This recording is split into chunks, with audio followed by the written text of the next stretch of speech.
Assalamualaikum warahmatullahi wabarakatuh. Selamat bertemu kembali pada perkuliahan online di Universitas Sains dan Teknologi Komputer pada mata kuliah Rekayasa Perangkat Lunak.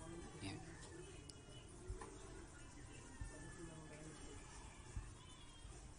Sebelum materi saya sampaikan, saya ingin menyapa terlebih dahulu ya, mahasiswa yang sudah hadir, yaitu Mas Ahmad Makfur Algoni ya sudah memberikan review Mawar Merah ya, dan sudah tercatat untuk presensinya disiapkan. Mungkin yang lain bisa lakukan absensi terlebih dahulu dengan memberikan review ya, agar absensinya terekam pada sistem. Saya selalu ingatkan ya, sistem merekam absensi hanya 1 kali 24 jam. Jadi mohon diperhatikan ya. Oke, untuk menyikat waktu ya, langsung saja kita masuk ke materi ya, yaitu tentang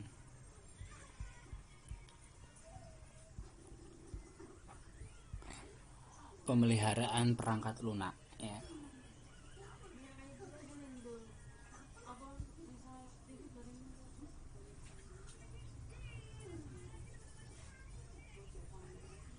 Jadi apa sih definisi dari pemeliharaan perangkat lunak ya?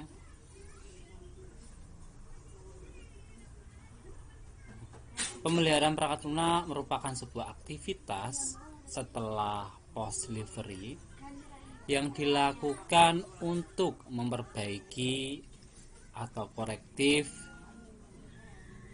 sehingga dapat meningkatkan kinerja atau improvement dan melakukan penyesuaian jika ada terjadi kesalahan atau adapt dengan tujuan untuk menjaga operasional ya, responsivitas dan integritas dari sebuah sistem ya. Jadi pemeliharaan ini bertujuan untuk menjaga operasional, responsivitas dan integritas dari sebuah sistem.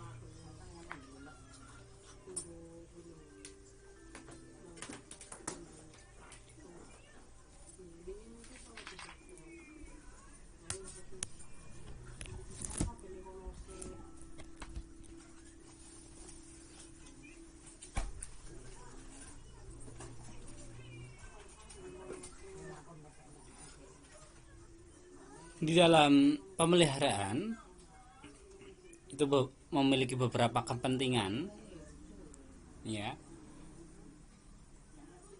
Pemeliharaan diperlukan karena pengguna menemukan kesalahan ya, tentunya pada produk software yang dibangun. Nah, pemeliharaan juga dilakukan karena adanya pengguna menyadari adanya sebuah fasilitas baru yang dapat dikembangkan pada produk software tersebut. Misalkan ada teknologi ya, yang nantinya bisa diintegrasikan dengan sistem yang ada ya kan. Karena teknologi semakin pesat, maka pengembangan dari software itu juga diperlukan. Jadi seperti itu.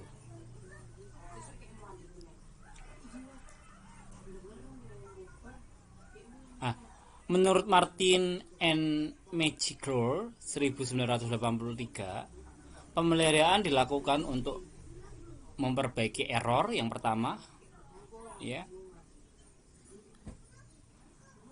Yang kedua, memperbaiki cacat rancangan.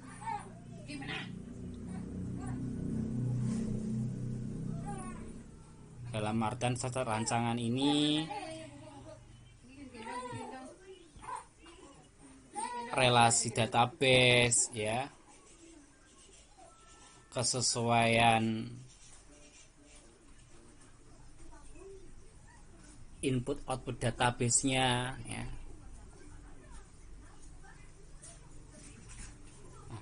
Yang ketiga, membuat sebuah antarmuka ke sistem lain.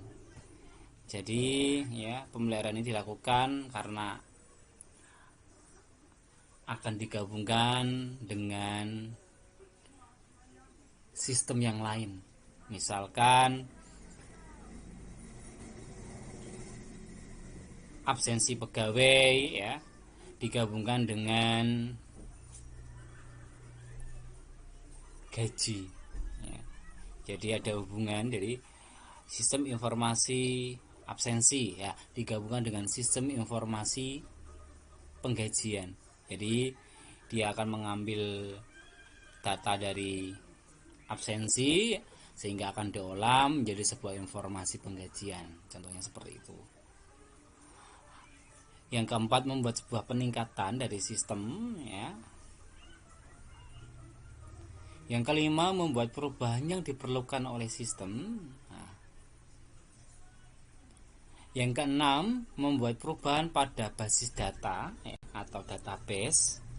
Jika ada database yang salah atau kurang pas, memperbaiki improvement rancangan, serta mengkonversi program karena ada fasilitas baru, software, hardware, sistem fitur, maupun telecommunication. Jadi mengkonversi program karena ada fasilitas baru, baik berupa software, hardware, sistem fitur, dan telecommunication. Jadi seperti itu.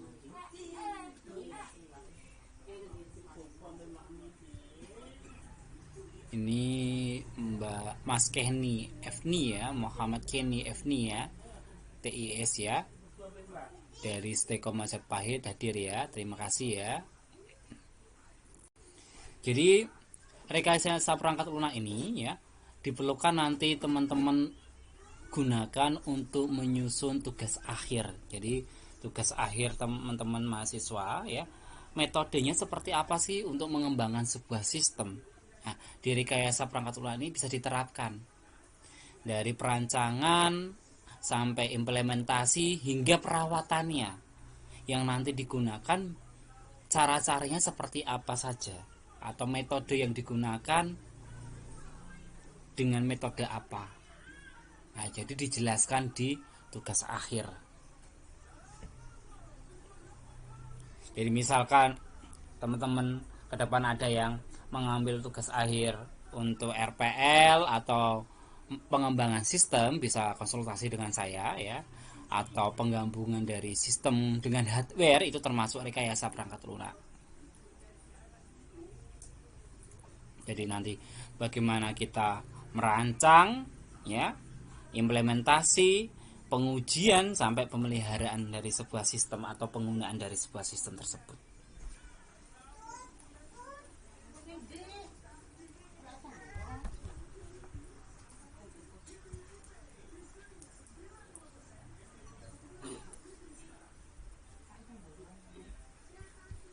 Ini alhamdulillah sudah banyak yang hadir, ya.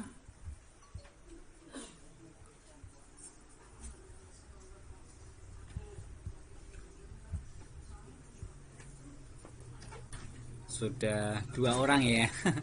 Mas Ahmad Maghfur Al-Ghani sama Mas Muhammad Kenny F. Ya.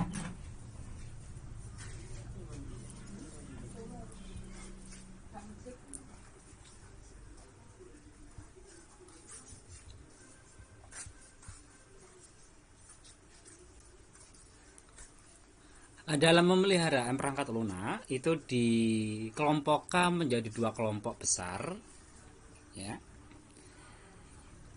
Pemeliharaan dengan cara enchantment atau penyempurnaan. Nah, di dalam penyempurnaan ini ada 2 cara, yaitu adaptif dan perfektif, ya.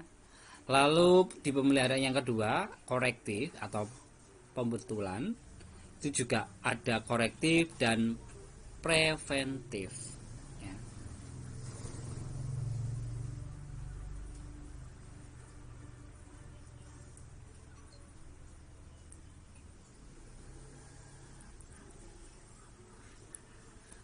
Dalam pemeliharaan perangkat lunak ya, terkadang mengalami kesulitan atau sebuah kendala ya. Menurut Schneidwin 1987 ya, kesulitan perangkat lunak itu bisa terjadi karena hilang atau tidak adanya trackable untuk sebuah proses yang menghasilkan sebuah produk software tersebut. Yang kedua, perubahan selama pembangunan tidak terdokumentasi dengan baik, sehingga jika terjadi kesalahan ya, kita tidak bisa menganalisis ya kesalahan itu terjadi atau terletak di bagian mana, sehingga developer akan mengulang kembali ya. Ini yang membutuhkan waktu lama, sehingga menjadi kesulitan dalam pemeliharaan.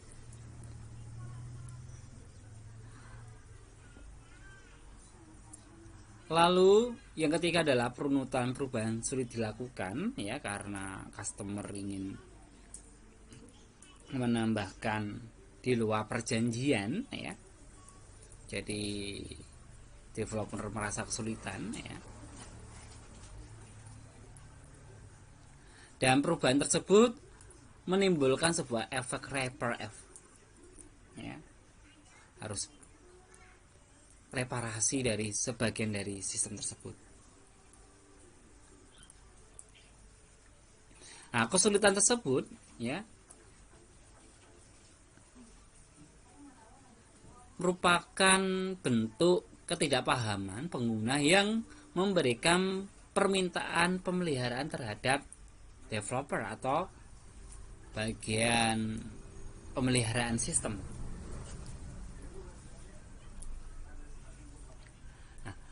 Tapi perlu digarisbawahi, yang namanya pemeliharaan bukan tindakan sekedar menggantikan komponen, tapi bagaimana menjaga integritas dari sebuah sistem itu tetap berjalan, atau fungsi dari sistem itu sesuai dengan fungsi yang diinginkan.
Pemeliharaan sebaiknya dilakukan oleh dua pihak. Yang pertama adalah pembangun, ya, atau developer yang melakukan pengembangan perangkat lunak dari awal, dan yang kedua adalah perawat yang tidak ikut melakukan pembangunan perangkat lunak dari awal, tetapi hanya bertugas sebagai perawat sistem saja. Kenapa sih, ya? Dan apa saja sih keuntungan dari pemeliharaan untuk perangkat lunak?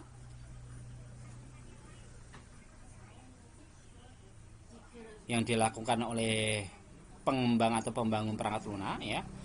Yang pertama adalah pembangun mempunyai pengetahuan yang lengkap tentang produk software tersebut, karena yang membuat adalah developer tersebut, sehingga dia tahu seluk-beluk dari awal. Lalu yang kedua, tidak membutuhkan pembedahan dokumentasi yang lebih mendetail. Tentu saja, karena dia yang merancang pasti sudah ingat. Tidak perlu membangun sistem komunikasi formal antara pembangunan perangkat lunak dan perawat perangkat lunak.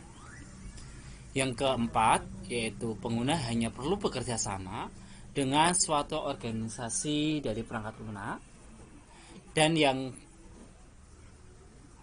kelima, personel pada organisasi pengembang akan lebih puas karena keanekaragaman dari beban kerja sistem.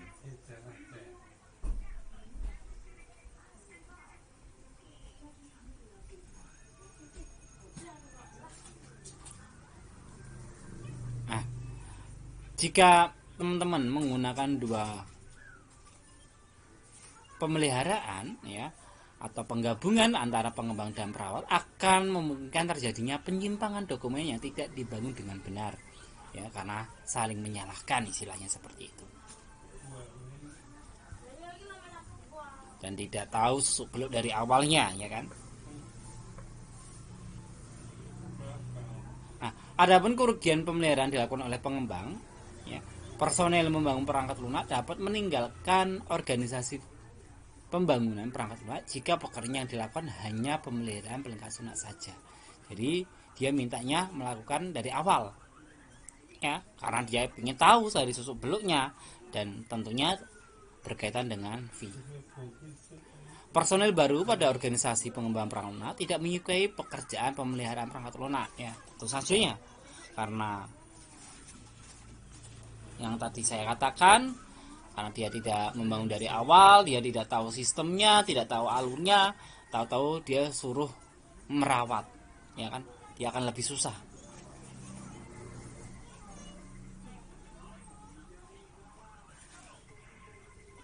Nah, pengembang umumnya menghabiskan waktu untuk menyempurnakan sistem atau software yang dikembangkan, bukan pada proses pemeliharaannya.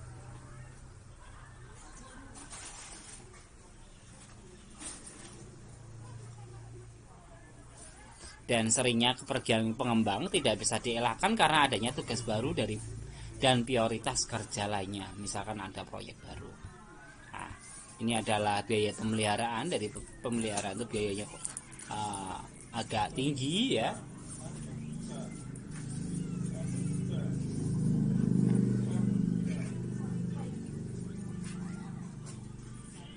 Jadi ada pun faktor lain yang mempengaruhi biaya pemeliharaan adalah penambahan program dan penundaan implementasi dari program tersebut. Alokasinya untuk dana pengembangan ini 10% sampai 15% dari tiap tahun untuk pemeliharaannya. Jadi seperti itu. Nah, silakan jika ada yang mau ditanyakan terlebih dahulu, ya. Ini selamat hadir Mas Tri Saafatun, ya, dari TIS 192, ya. Ya, saya ucapkan selamat hadir, ya. Silakan jika ada yang mau ditanyakan terlebih dahulu. Jika tidak ada, untuk pertemuan kali ini saya akhiri, ya.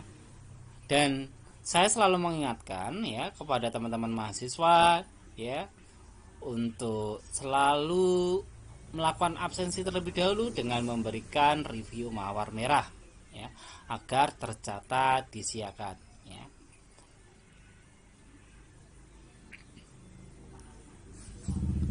Siakat akan merekam kehadiran teman-teman mahasiswa yang memberikan review malam merah ya kurang dari 1 kali 24 jam. Jadi di kemudian hari atau di hari esok teman-teman sudah membuka link dan absensi sudah tidak bisa terekam.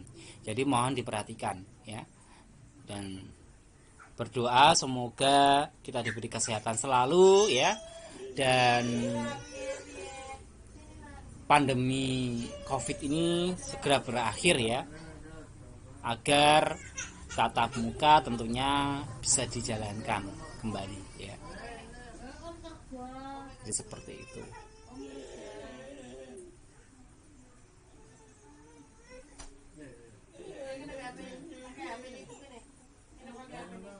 Silakan jika ada yang mau ditanyakan. Jika tidak ada, saya akhiri. Jika ada yang mau ditanyakan, silakan ditanyakan terlebih dahulu.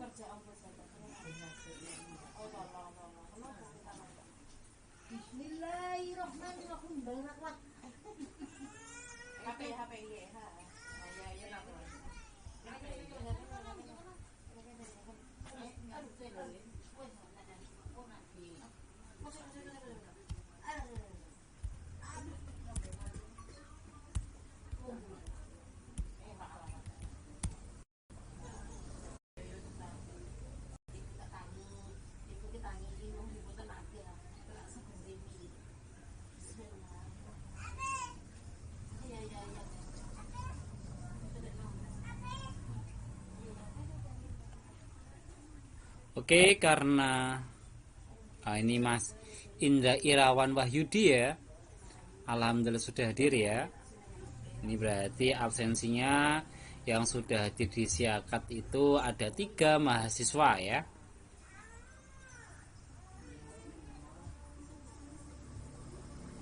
Oh, mohon maaf, ternyata sudah ada 6 mahasiswa ya.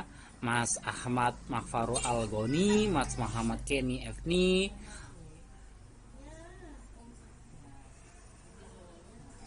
Mas Arsheria Happy Armanda, Mas Sri Saafaatun, Mas Wahyu Ardia Ratna Chandra Mbak Wahyu ya maaf ya. Ini Mbak Wahyu Ardia Ratna Chandra Dewi dan Mas Indra Irawan Wahyudi ya.